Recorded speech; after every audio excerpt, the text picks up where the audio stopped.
Hey, Broncos country, it's the Denver Bronco Roundup podcast, and OTAs are well underway, at least OTA number 2, but we're looking ahead.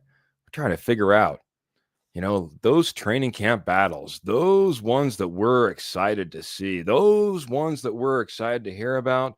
What are they? Who are they in between? We got all that, plus the posse. That's you coming in, comments, questions. Can't ready to get it rolling. It's going to get started right about now.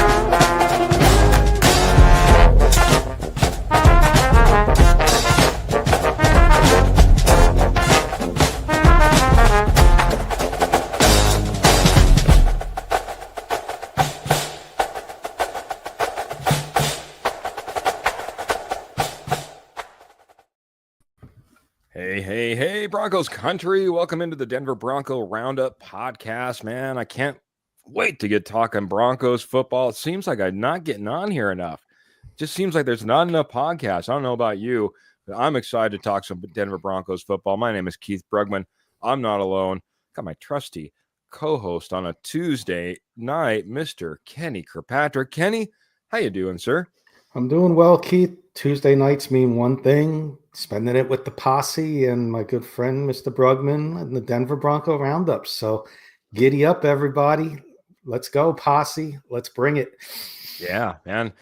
It's getting to be that time of year, man, where, now things, the dust is starting to settle, Kenny. We've seen free agency play out. We've seen the draft happen. We've really been able to take a look at the additions to this roster, but what we haven't necessarily put into the equation is the subtractions that may have to come from this roster. And not that these will be subtractions, all of these ones that we're talking about right here, but these are going to be some battles for some key positions that we saw on the field last year held by, some of these veteran individuals. And now, whether it be a free agent that's coming in, whether it be a rookie that's coming in, whether it be an undrafted free agent maybe that's coming in and surprises everybody like they tend to do here in the Mile High City, I think we're going to have some amazing camp battles in front of us. Yeah, and there are many famous battles in U.S. history. And last week you had how the West was won, and West is going to be won because of some of these camp battles, and that's going to mean players are going to push each other. And we got some good ones, I think, listed for everybody in the posse to watch out for heading into training camp. But Keith, before we get started, our good friend, everybody's friend, Michael Ronquillo, sending us 100 stars. Good evening, Keith and Kenny, and go Bo Broncos with the Mile High salute. I'm going to give you a salute, my friend, in the blue and orange hearts as well. Yeah, orange and blue hearts and Mile High salutes, and steady as a rock could be. It's Ronk, Michael Ronquillo, coming in here and always being a part of our show. If nothing else, always dropping comments, always dropping information, but more often than not, also dropping some stars. We appreciate you very much, Mr. Michael Ronquillo. Can't wait to hear what camp battles Michael Ronquillo and the rest of the posse are, just queued up, excited to see play out, and which are going to be the most dynamic. Where are we going to get the most bang for our buck when all of a sudden these guys start competing? I was thinking about this, Kenny, before we went live. I was thinking about this all day as had been putting together this agenda for over a week now, or about a week now. This is the first time that I think we may see what Sean Payton has put out there in the ether time and time again. It doesn't matter how you get here. It's what you do once you get here. It's, it's, hey, we had that player that was undrafted and he ended up taking a place of a guy that was drafted on our roster, or a late round draft pick versus an early round draft pick. He's made these stories and these comments time and time again. But for the most part, what I've seen from Sean Payton is, your high round draft picks get typically your most amount of playing time. And, we slowly develop guys like Riley Moss and Marvin Mims and Troy Franklin into the mix and the like. Even Devon Vele, he starts off hot, but ends up kind of fizzling a little bit. Maybe he was going to be one of those stories, but we haven't seen. And what I'm wanting to see, Kenny, is that breakout superstar under Sean Payton, and maybe this offense as well. That's one of the things I'm excited about. Yeah, Excited about everybody else jumping in here and saying hello as well. We'll get to that as well. But what are your thoughts around what I just said? Are we are we are we ready? Are we overdue? Are we overdue for from a Sean Payton, breakout type of player? absolutely. You got your quarterback, which not which surprised me and a lot of other fans of the Broncos and found fans in the NFL, that he was ready from day one to take over the Denver Broncos. You got your quarterback now. Now, absolutely 100%, it's time for somebody to break out and be that playmaker and that guy that sells jerseys on offense besides Bo Nix. And whether, RJ Harvey, one of the receivers, Evan Ingram, somebody needs to have a breakout season. Cortland Sutton is a true veteran, but he's not when you talk about, the best receivers in the NFL, Cortland Sutton's not in those top 5 conversations. It's time for the Broncos to have that breakout guy that gets into that conversation. Top 5, top 10 at a position, whether it's receiver, running back, or tight end. Let me just ask you a quick question then. Is the tale of the tape said that Cortland Sutton can't be that top 5 guy at his position? Do we have to look someplace else on this I roster think to you find have a to, top 5 guy at his position? yeah, because I think the floor for Sutton is high and the ceiling is low. And I think he's right around that 10 range, Sutton, as his ceiling. When, maybe if Peyton had him 5 years ago, maybe we're talking about a different Cortland Sutton. But he's getting older in age now. You have the Justin Jeffersons, the Jamar Chases, the Malik Neighbors, Marvin Harrison Jr.'s in this league that will probably always be ahead of Sutton on the pecking order when it comes to ceiling as to the floor. Yeah, that's fair. I mean, there's only so many Jerry Rices, even Larry Fitzgeralds and the like that come around in the league that have great production, throughout their 30s into their mid 30s, and are producing at a very high level. To continue on this path will be something that'll be interesting to see if what Sutton has in the future, and what this roster looks like, especially when it comes to wide receiver in the future. It's not like we haven't invested. I just named off 2 recent investments with Marvin Mims and Troy Franklin, and we made yet another investment this year with Pat Bryant. I might bring us right into our first camp battle, but first I got to say hello to a few more posse members because I just have to. It's what it is, man.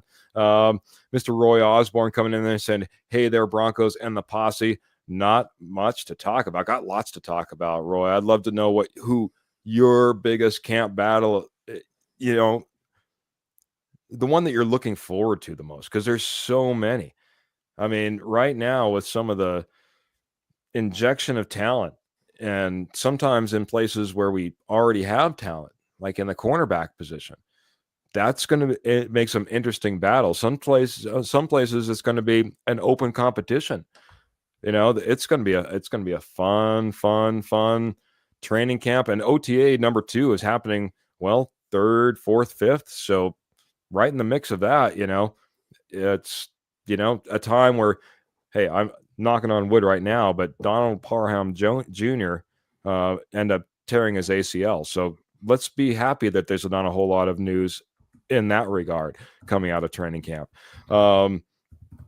Do subtractions to make addition, says Mr. Roy Osborne. And Mr. Glenn Ashley coming in here and saying, good morning, Keith, Kenny, and the posse. Happy hump day to all in my time zone, and happy Tuesday to all the others out there. Well, thanks for waking up with us, Glenn. We appreciate it. And go Broncos country worldwide, baby, worldwide. And I'll do my best. Howdy, mate. There you go. Good day, mate. There you go. All right. Phil McLaughlin is coming in here and saying, good evening, Keith and Kenny.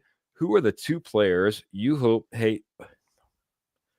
try that one more time. Who are two players that you hope make the Pro Bowl status this season? Exclude PS2. We'll go back and forth, man. I'll let you to take the first choice. We got to keep PS2 out of the conversation. Okay. Your number one Pro Bowl choice would be on this roster would be. Give me Evan Ingram because he was a former Giant, but I also like Evan Ingram, the player. Give me a position that the true reason is a position you were so bad at last year, Phil. If you can get Pro Bowl status, Evan Ingram, that Broncos are going places this year if Evan Ingram's a Pro Bowl player. So that's who I want. That's who I hope makes the Pro Bowl this year. Very good. Very good.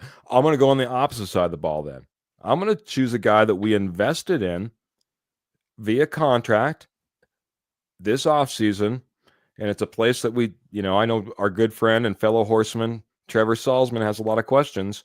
If DJ Jones makes the Pro Bowl this year, that'll be something. That will change this defensive front.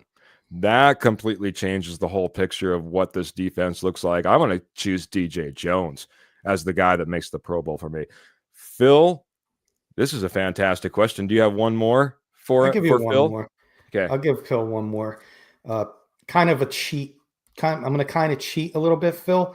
I want one of the tackles to make the Pro Bowl because that means you are protecting Bo Nix, and that's who you need to protect. Give me one of my offensive tackles, McGlinchey or was it Bowles, right? Yep. Yeah. You got it, buddy. Yeah. McGlinchey, Bowles, yeah, either one would be, quite honestly, be just fine if we hit Pro Bowl status. Phil. Always has great questions, but great always questions. has. My last one, and I'm not going to get snubbed out of offense since you keep choosing offensive players. I'll go Marvin Mims. Let's see that leap. Marvin Mims, not as a special teamer, though. I like it. We already got that. I want Marvin Mims as a wide receiver. And then we nearly know that this offense is taken off at that point. Patrick Wiltsey coming in with some stars as well. Aloha boys. My DBR hat is my new fave. Does Mims step up this year? Yeah. Patrick Wiltsey, thank you so much. He was one of our purchasers of the Denver Bronco Roundup snapback. You can see the snapback here. You can see the front of it over there with Mr. Kenny Kirkpatrick getting both sides of it. It's a great modeling show right now for the DBR hat. Patrick, thank you. Thank you for the stars. I gave you my 2 cents on what I would like to see in a Pro Bowl Mims. So he's now asking, does Mims step up big this year? Question mark. What is your thoughts around, does Marvin Mims step up this year? Once again, I just said it before. If Ingram makes the Pro Bowl, Broncos are going places this year. Well, you had Mims. You want to see Mims go to the Pro Bowl, Keith. If Mims needs to step up big this year for the Broncos to have much succession, Patrick. So let's hope. I think he can. And we're going to get into some battles in a second. And I'm going to spoil. Don't want to spoil who I have, but I think Mims might be in the mix there. But just Mims, yes, I think he can, Patrick. Simple answer. And get him to the Pro Bowl. The Broncos are going to go places. Captain's coming in saying, hello, y'all. Aloha. Aloha to you, Mr. Captain. I appreciate you chiming in, being part of the show this evening. Man, you guys are blowing it up so much. I'm having a hard time keeping up, but I'll do my best. We have all our pieces set. Go Broncos country only, says Ernie Mays. And good to see you, Mr. Ernie Mays. Michael Ronquillo just letting us know that the Denver Broncos rookies showed up at the Colorado Children's Hospital, Nice. which is always nice. Nice little thing to do. And Broncos country has always been really supportive of their community. It's one of the things that Sean Payton is obviously very strong about. I think that really took hold when he obviously took over the New Orleans Saints, and that was a city that was in complete devastation, and forever tied himself to that city and what he was able to do and bring them a Super Bowl championship. Glenn Ashley says, I think there are a lot up for grabs on the offense. Wide receiver is Sutton for the next year or two. Wide receiver 2, 3, and 4 up for grabs. And this is lining us right up, Glenn. Right up, because this could have been like my agenda that we just printed out and sent back and forth to each other. So I think this is how we're going to kick it off. He says, wide receiver 2, 3, and 4 up for grabs in camp. Mims, Vele, Bryant. He thinks Bryant will be wide receiver 2 and Mims will be wide receiver 3. He also talks about running back and tight end are up for grabs as far as the number 2 slot. Let's go ahead and hit that wide receiver position, because that was top of your list as well, Kenny, when we set this agenda up. So I'll let you take it away, man. I've been jabbering a little bit. It's funny, when we did these position battles, I said one that I want to look forward is the wide receiver group as a whole. Wide receiver 2, wide receiver 3, wide receiver 4 is going to be something I'm really watching during training camp and preseason, because there's no spot safe from 2 on down to 5.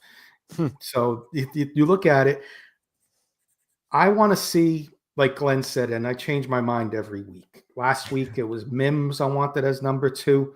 I want to see Pat Bryant as the number 2 wide receiver on this team, because then, the Broncos did their homework. But I'm also looking at the type of receiver Pat Bryant is. Hands, doesn't drop anything. What is Bo Nix? An accurate passer. He's going to put the ball right where Bryant only can catch it, and Bryant's going to catch it. I can see Pat Bryant being the number 2, just like Glenn said, Mims being the 3, a gadget type of guy, running some end arounds, running some trick plays, also getting like Deebo Samuel type of reps. And then the competition for wide receiver 4 is Vele and Franklin. And I'm going to give Vele the upper hand. He's a poor man's Puka Nacua. Franklin's going to be the odd man out here, unfortunately, in my opinion. But unfortunately, teams go through injuries or whatever. Franklin can move back up.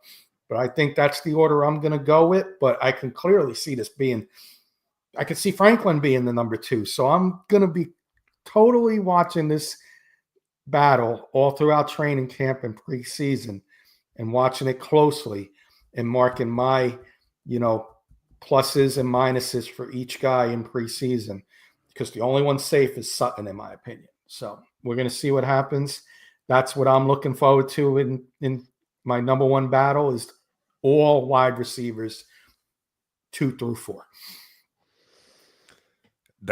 I think you're right. I think it's going to be, this is what I love. The Broncos are finally building to the point where there are these battles. For too many years, because of draft picks given away or whatever have you, bad decisions being made, we didn't have, I think, the quality of battles that we're going to have. And when you have a guy that wasn't taken right at the top of the draft, but a guy like Pat Bryant, that Kenny Kirkpatrick is now penciling in as our number 2 wide receiver after a camp battle, that battle is going to be that strong among some guys that were taken pretty dang high. When you're talking about Marvin Mims, when you're talking about Troy Franklin, Pat Bryant elevating all the way up to number 2. I'm not saying it's not possible.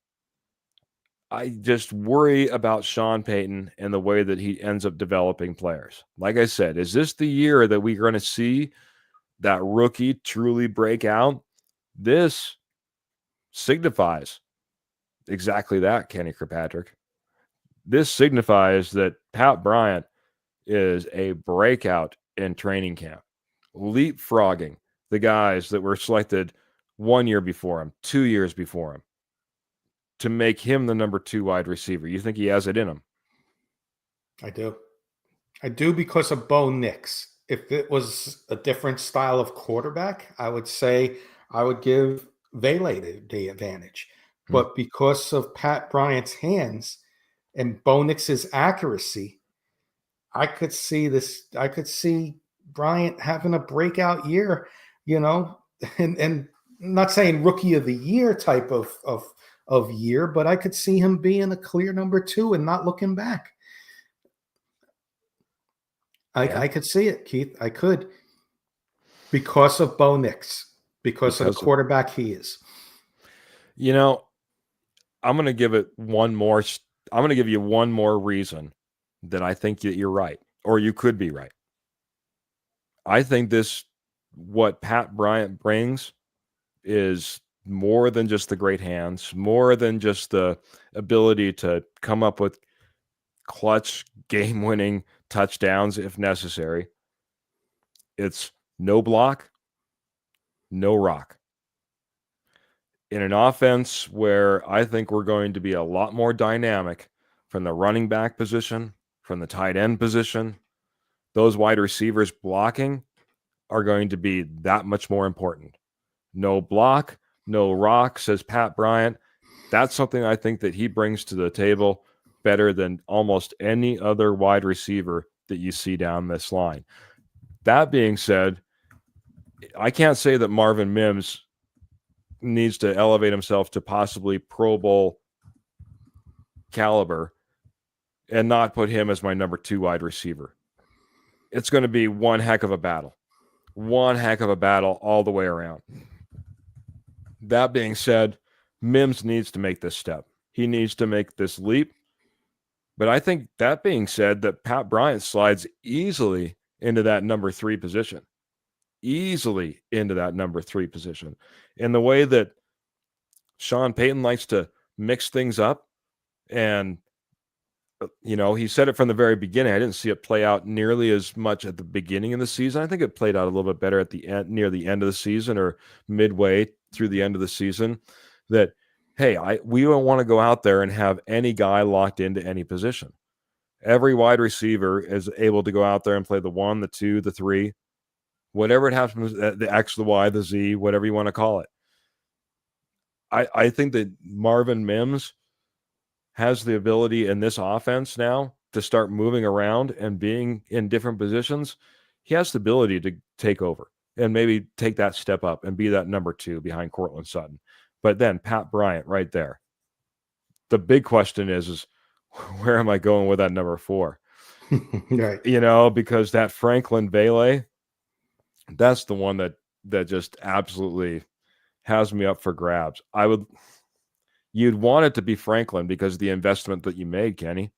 Yes. You'd want, and it very well could be, as far as like a depth chart is concerned, and when it comes down to making your 53, that you're putting Franklin out there on your roster because you don't want to necessarily, put him out there where someone else can pick him up. So I'd have to go Franklin right there. But, I think the big thing is how far can Pat Bryant push himself up this roster? How far is he that number 2? Does all of a sudden his numbers start to quantify close to Courtland Sutton, a.k.a. when like Jerry Jeudy was here and Sutton and Jeudy were really kind of almost neck and neck when they came to their stats? We haven't seen that for a while where we have that expectation. Is that going to come from somebody? Is it going to be Pat Bryant? Is it going to be Marvin Mims? I'm putting my money around Marvin Mims. You got yours on Pat Bryant. I'm going to check in with the comments. I see some people don't like Pat Bryant.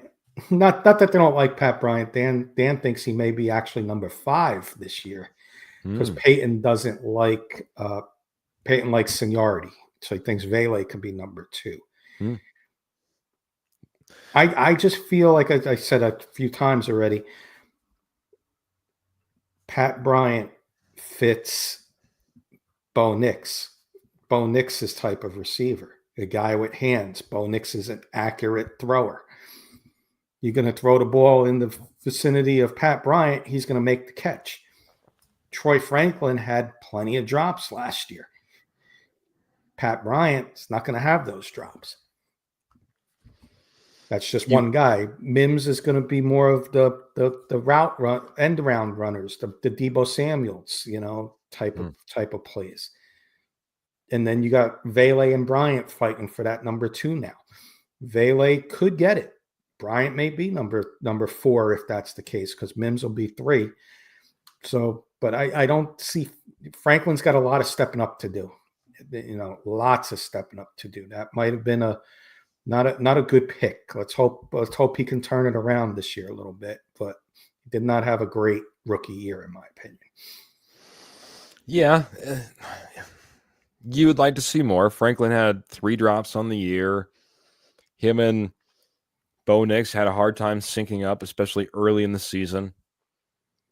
Marvin Mims, I think made a step both at wide receiver as well as obviously being in special teams and doing quite well there. But, you'd like to see more from Marvin Mims. Pat Bryant, like I said, I'm not ruling it out. Pat Bryant does have the ability, the possibility, I should say, especially to come in here and be that guy that, really takes a hold of something. And one more point before I know we want to get to our other battles. One more point.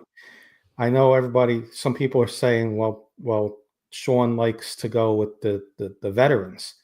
He didn't go with a veteran quarterback last year. And look how that turned out. So Sean may be turning over a new leaf and maybe thinking about starting some rookies. RJ Harvey, Pat Bryant.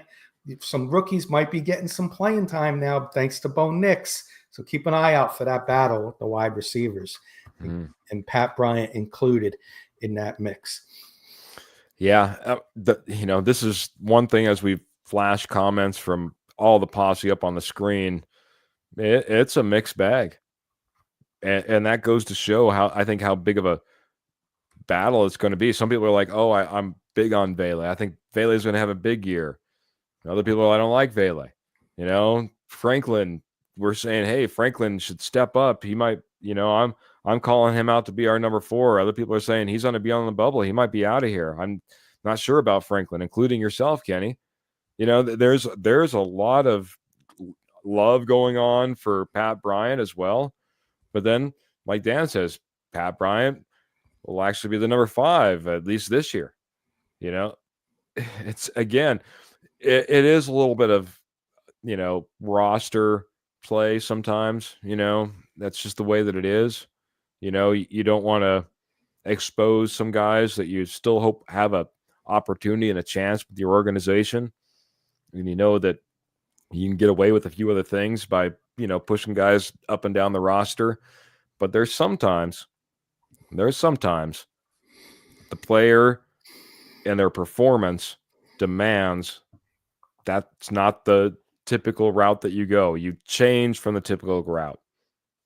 Kenny's saying that Pat Bryant could be that guy, man. And I'm not ruling it out. I think this team, I would, on a prior episode, Kenny, I was slamming my fist on the table saying, why can't the Denver Broncos get an Xavier Worthy type of guy?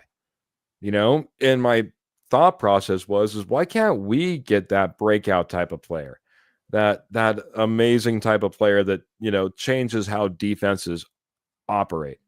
Maybe Pat Bryant could be that guy, because right now I think we're searching for like a breakout, just scary type of guy. And Pat Bryant checks a lot of boxes. I like that. But Marvin Mims does too. That's why I have him as my number 2. Kenny, before we get into a couple other camp battles, why don't I just break into one of the most amazing sponsors a podcast could ever have?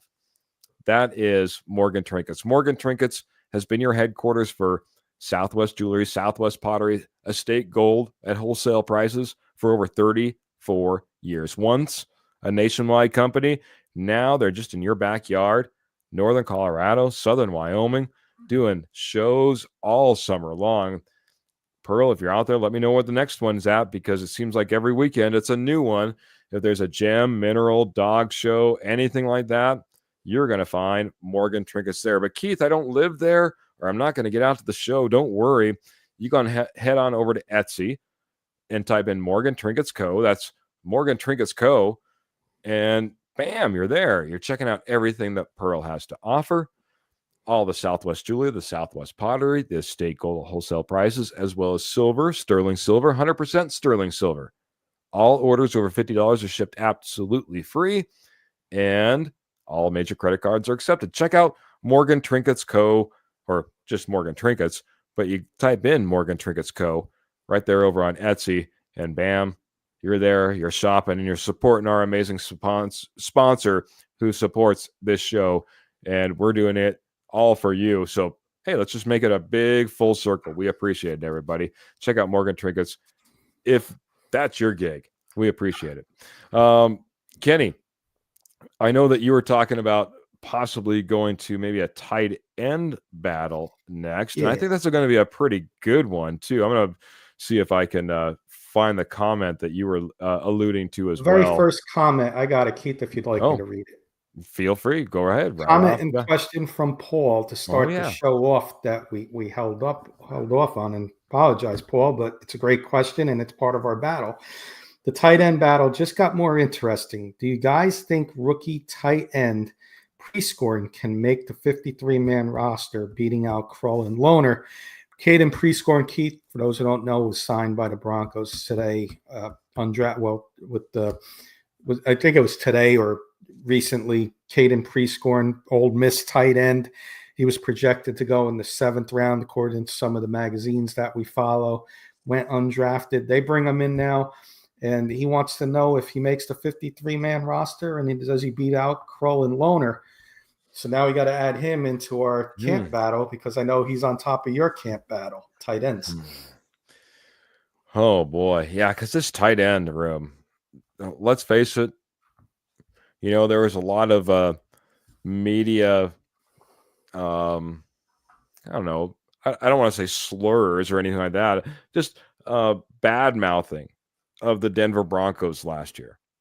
A lot of crow that had to be eaten, but come the end of the year, as far as their projections on this roster, as far as the projections on this team, as far as the projections on the quarterback, and how far they would getting into the playoffs like they did last year. There's a lot of media that didn't like what the Denver Broncos were doing.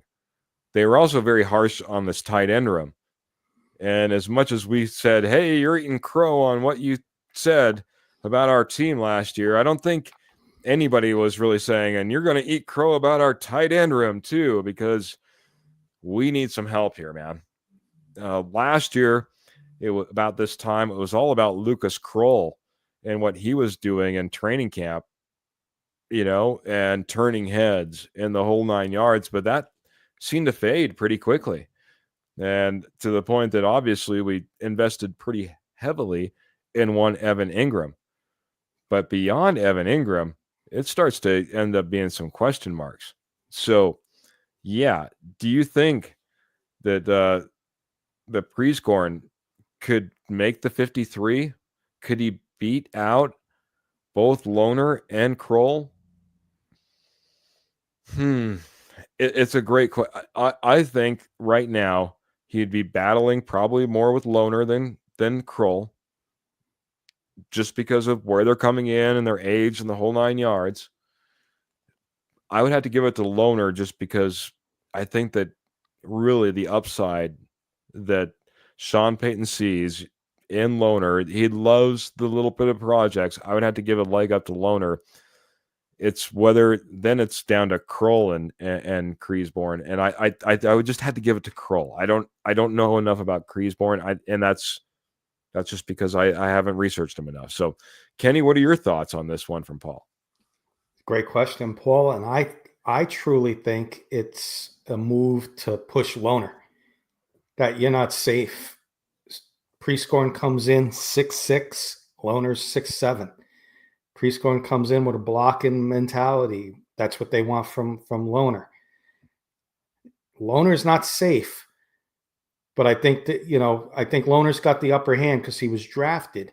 Prescorn's going to really have to outplay him in camp and in preseason to take his spot, but it's not a given for Lohner. I think Kroll is okay. I don't think he's going to get beat out by Prieskorn, but Lohner would really have to, play bad, and Prieskorn would really have to step up and take that spot that we wanted Lohner to do in the red zone targets. But same type of player, 6'6", same size, but similar size. I think it's to push Lohner and to say, hey, your job's not safe here. You got to push harder. That's what I think this move was all about. Yeah, I could see that. This room needs competition. We need to find something. Whether it was a guy that was projected late that didn't get drafted and we're bringing him in just a little bit later. This is the room with the most upside, Kenny. Mm-hmm. Evan Ingram right now has the Broncos country sitting on his shoulders as far as the weight at the tight end position right now. Hopefully his injuries can hold up to all that weight that we're expecting him to carry. Because after that, it does become a question mark of who and what do they bring to the table. And yeah, you have veteran guys that come in here and they're great blocking tight ends and they know Sean Payton's system and we continue to bring them back. But at some point, man, we need to be more dynamic in this tight end group. We need to bring something else to the table. How great would it be if Caleb Lohner ends up being that guy that goes out there and performs? How great would it be if all of a sudden it clicks for Lucas Kroll, who Paul Schaefer's saying can't remember the complete playbook, according to reports that he's hearing. I haven't heard any necessarily reports on as far as Lucas Kroll and his knowledge of the playbook, but wouldn't it be great if Lucas Kroll took that next big step? This tight end room needs something. It needs something badly. Evan Ingram right now has all that weight. It is another position where beyond Evan Ingram, let's face it, doors wide open, Kenny. Anybody could take home the number 2, the number 3, the number 4. Anyone could be out the door. I don't think we'd be crying if one of these guys were gone. I don't think we'd be overly shocked if one of these guys was the number 2 tight end in this offense beyond Evan Ingram. It could be any one of these guys in or out. I'm looking for someone to battle. One of these guys got to go out there and they've got to battle. They got to be somebody. Let's change the dynamic of this tight end room. Enough is enough. At one point, we had Shannon Sharpe, Kenny. Shannon Sharpe. Mm-hmm. We were the epitome of what you wanted to be as far as a tight end on the football field. Now we're so far from it. Evan Ingram's great. I hope he lasts 17 games and beyond as we go into the playoffs. But I also don't want to just rely on one guy. Let's spell Evan Ingram. Let's have a couple of guys that can be dynamic, that can go out there and be a threat. Let's bring it to the table. Let's go out there and get that battle going, Kenny. Get the battle going. Caleb Lohner. This is what Caleb Lohner. I got confidence that Caleb Lohner could be that special guy in the red zone, 6'7" against a 5'10", 5'11" corner. You get his basketball, throw a couple plays, post corner left, post corner right, and you block the corner out, and you win a jump ball. And Caleb Lohner, that's what he kind of did in college. If you look at his stats, I think he had 5 touchdowns and 40 yards. So they used him in special situations. And, Caleb Lohner maybe can contribute somehow on some special teams with blocking, on extra points or field goals. Maybe he could make this team and be something special. That's what Caleb Lohner has to do, because Caden Prieskorn, he's bringing blocking. So Caden Prieskorn can slip into that special teams role over Caleb Lohner and take that spot. Caleb Lohner needs to step up, and this is this is good for Caleb Lohner. This is what he may need. I can't remember if it was 1 or 2 I'll say one just to be on the safe side, but I believe it might be two blocked extra points by Caleb Lohner, though, as well on special teams. So look out for that. Good There's point. ability all over the field. It'll be a great training camp battle. I wanted to get to a couple of Michael Ronquillo comments because we've been all over the board. You guys have all been blowing it up. Appreciate all the love, all the support, all the comments, all the viewers. Reminds me, Clayton, I haven't seen. Maybe I just missed him. Like, share, subscribe, smash that share button, smash that everything that you possibly can. We appreciate all the love that we get from all of you out there on Broncos country. But Michael Ronquillo, Champ Bailey was at OTAs today, and he also said a little bit later here that he had reports that Von Miller was in the house as well. So speaking of, just those battles in training camp, in OTAs, being able to bring in two of the best to ever don the orange and blue, tell them what it takes to get all the way there, what it takes from that day, what OTA means, what the OTAs mean are probably far more significant if you talk to a Super Bowl champion than just about anybody else. It's laying the foundation, right? It's laying the foundation to when we spoke to guys like Howard Griffith, when we spoke to guys like Glenn Cadrez, when we talked to guys like Virgil Green, all of who went to Super Bowls, all of who were Super Bowl champions. We were lucky enough to do that, Kenny. And the one thing that always seems to ring true is, man, we were a team. We were brothers. We were a family. That camaraderie ran deep. And it starts now, Kenny.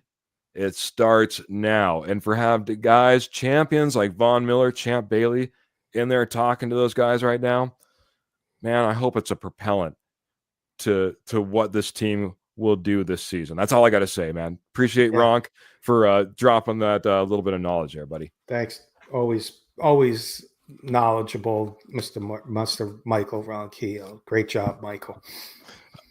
We got to get to at least one more, man. Can we get to this running back battle, man? Yeah, let's get to the running back battle. I think we can get to two because I think we could shorten the second one up, but it's definitely a battle that I'm looking forward to. I know you are. I know it was higher on your list, but I've seen everybody kind of talking about the running backs as well. Yeah. So I do want to give just a little bit of love to that position as well. Gary coming in here, maybe just a little bit late signal.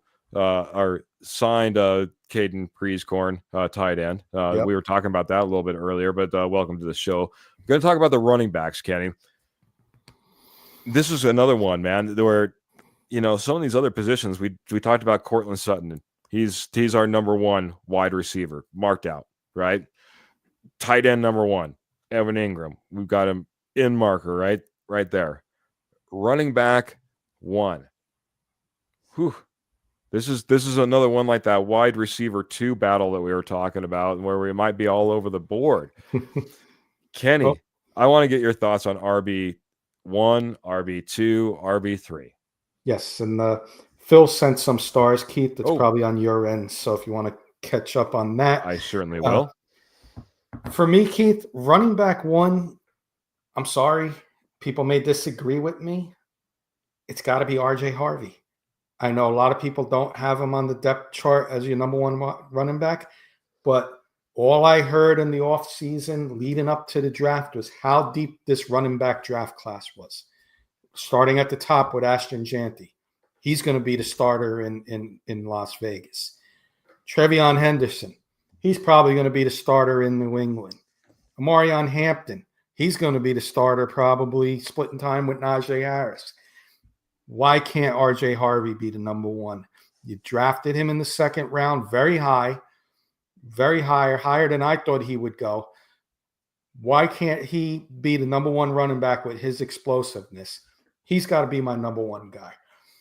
Number two, it's got to be McLaughlin, because McLaughlin is going to have that, is going to spell.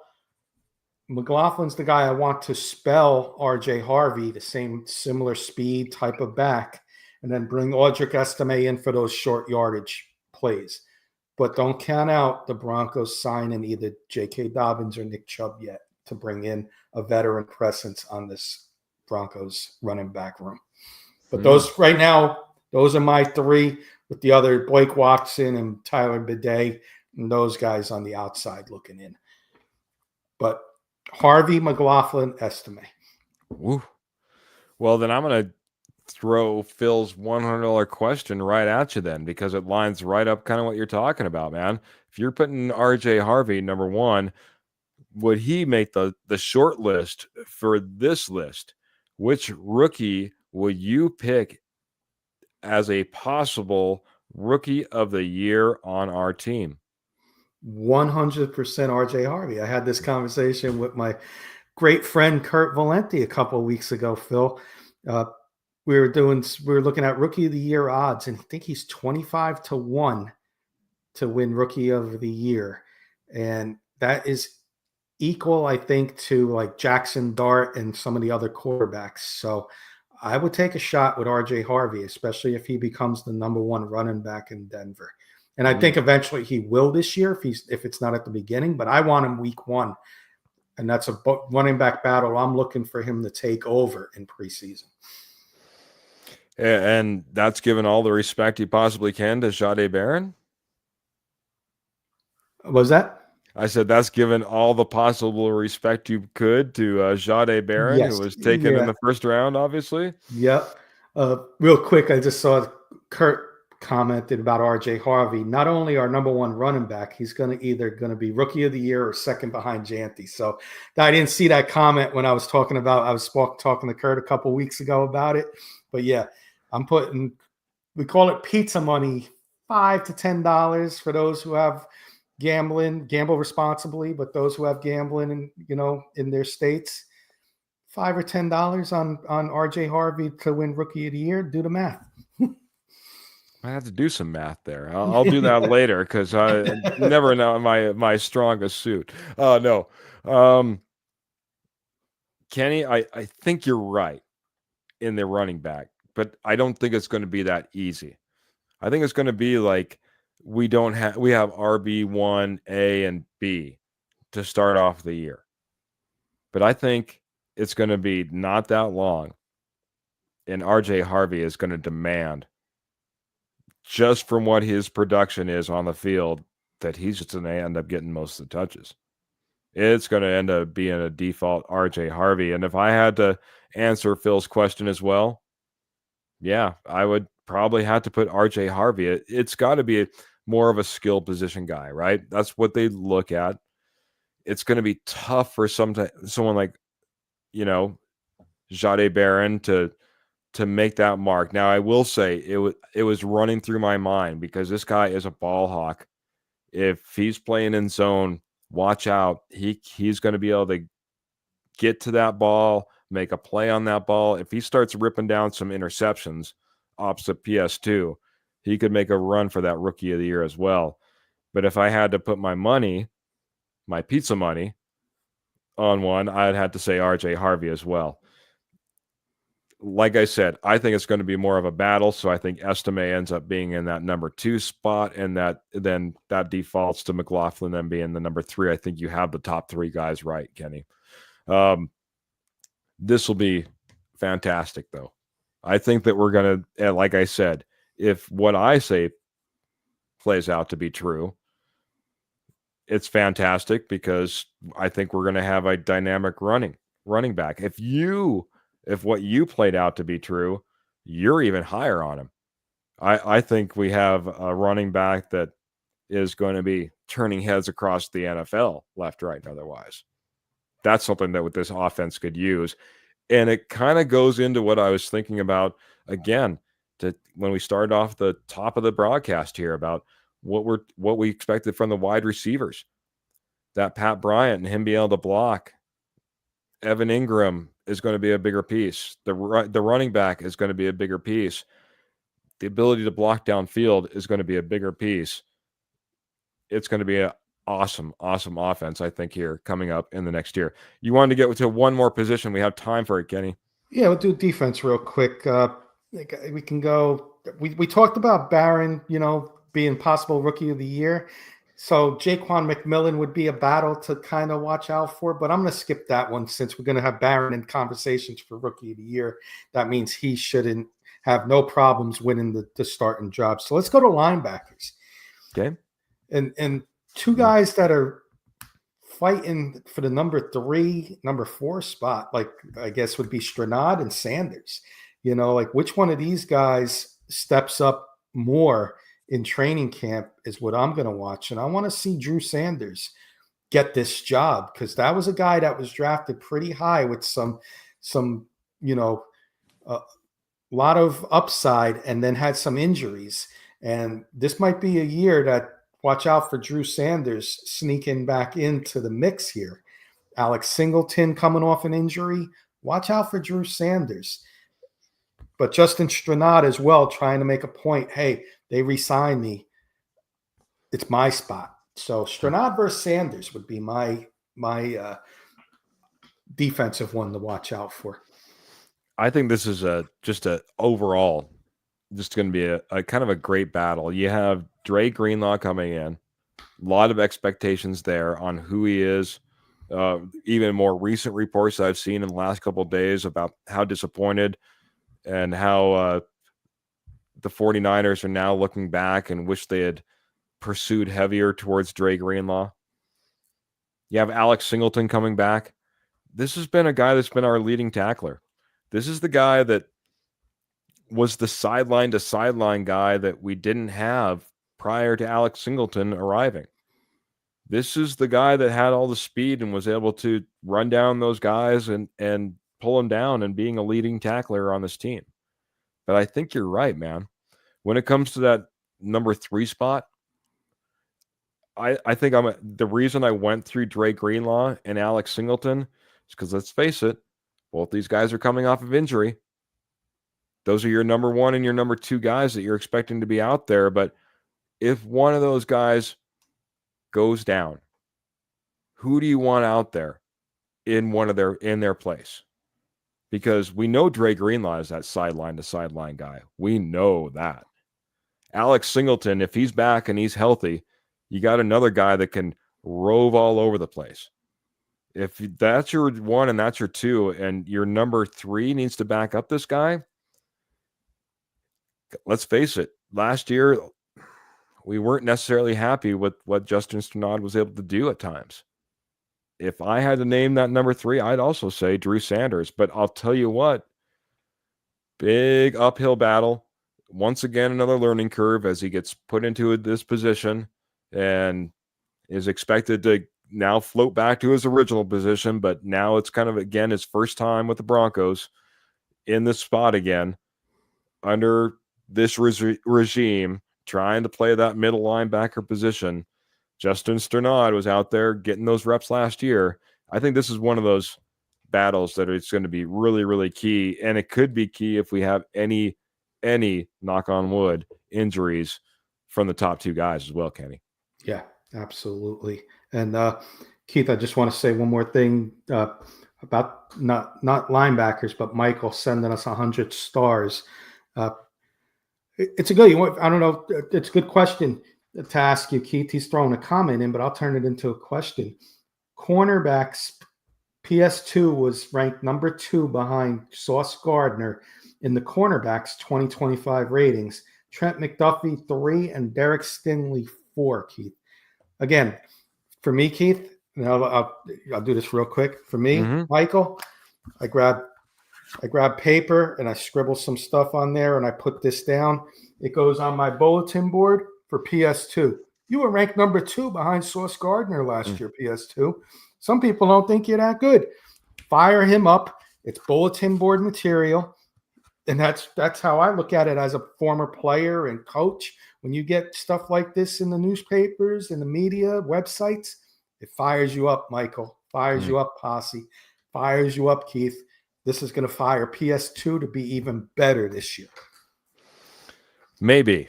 When I see it, I just see mistakes, Kenny. That's what I see. I see. Yeah, I think Sauce Gardner is a great cornerback, but I don't think he's better than PS2. Simple as that. I think PS2 is a better cornerback. I'd also probably who was the number 4 that he had listed? Because it's a different part. Derek Stingley. Thank you. I'd probably put Derek Stingley in front of Trent McDuffie as well. That's just me. So I see mistakes all up and down in the rankings, I guess you could say, of this. PS2 has to go up against the Kansas City Chiefs and the referees and not get calls.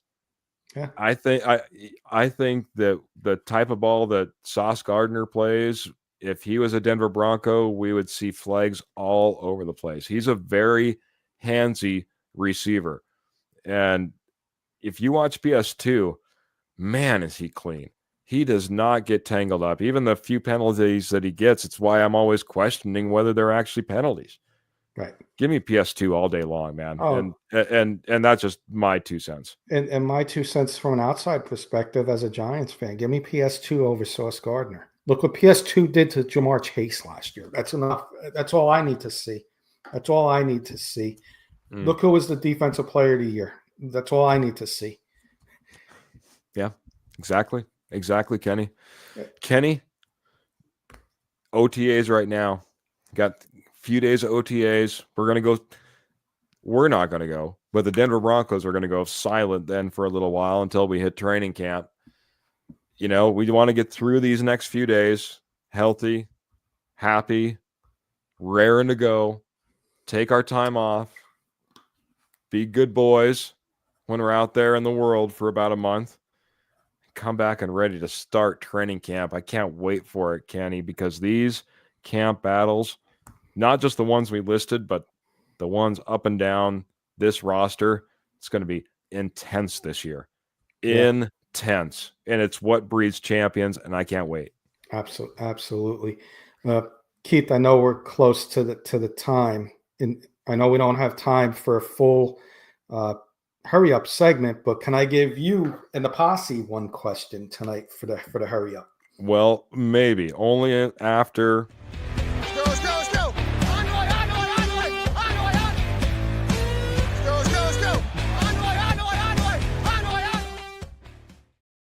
That's hilarious, Keith. You got me there. All right, Posse, Keith, I'm going to throw a hurry up question to all of you. Breakout candidate for the Broncos this year. I'll start. For me, John Franklin Myers. Bonito's going to get a lot of double teams. Zach Allen's going to get a lot of double teams. John Franklin Myers, this is your chance, contract year, to step up and have your breakout year. Close to, if not, 10 sacks this year. Whew.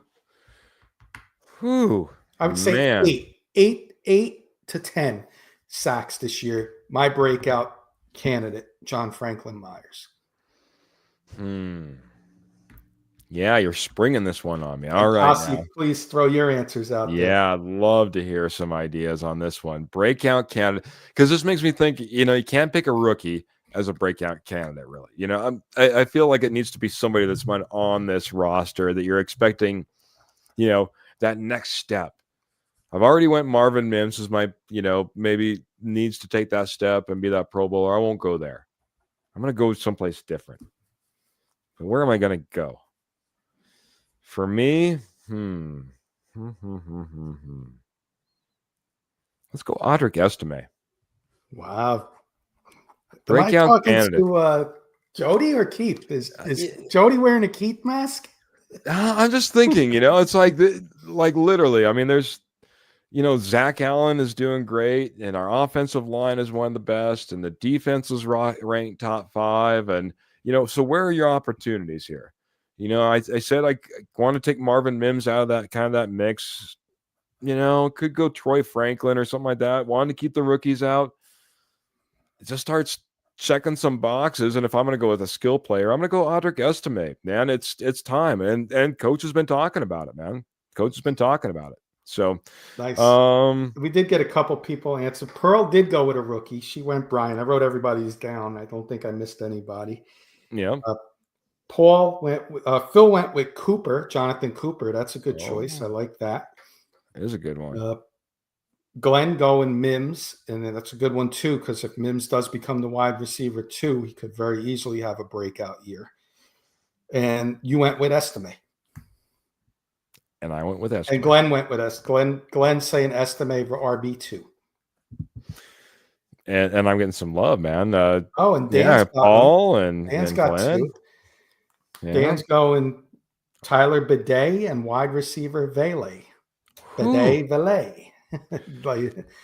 And Michael's going Riley Moss on Broncos for the defense, Troy Franklin for the offense. Man, nice answers there, Posse. I love it. Yeah, spread out all over the roster, man. All of them become breakout candidates. We're looking at Super Bowl champions. Let's go Broncos. Man, you know what? I just can't wait to get right to that Super Bowl right now, buddy. No, that was a fantastic little hurry up by Kenny Kirkpatrick. We need to find more time for that. But when the comments are popping, when you guys are just in there bringing it with the ideas, the thoughts, you're in there just mixing it up like we did tonight, talking about these camp battles, talking about all these guys that we expecting this to be just an amazing off season that's going to head into an amazing regular season. Kenny, it all starts now. These training camp battles will be big, but right now we got to wrap up a Tuesday show, man. Anything you got to say it now. We're going to get final thoughts. Well, again, the Posse, you guys rock. You guys are why we do this and why we enjoy doing this as much as we do.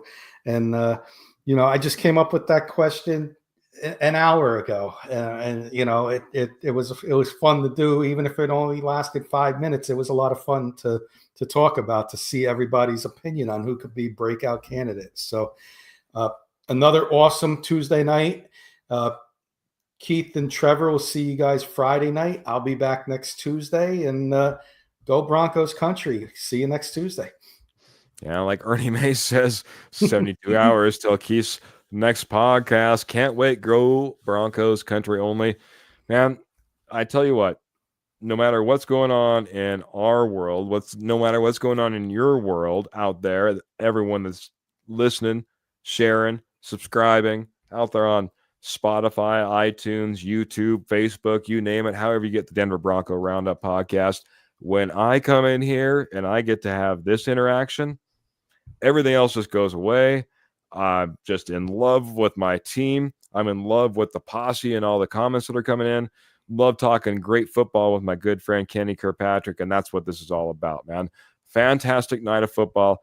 Can't wait to be back here on Friday. We do go live every Tuesday, every Friday, 7:30 p.m. Mountain Standard Time. I told you all the different ways that you can catch us, but for right now, we got to get out of here. One way only. Make sure you keep those boots in the stirrups, guns in the holsters, and of course, the Denver Broncos in your heart. Until next time, everybody, we're out of here. Good night, Have a great everybody. week. See you Friday.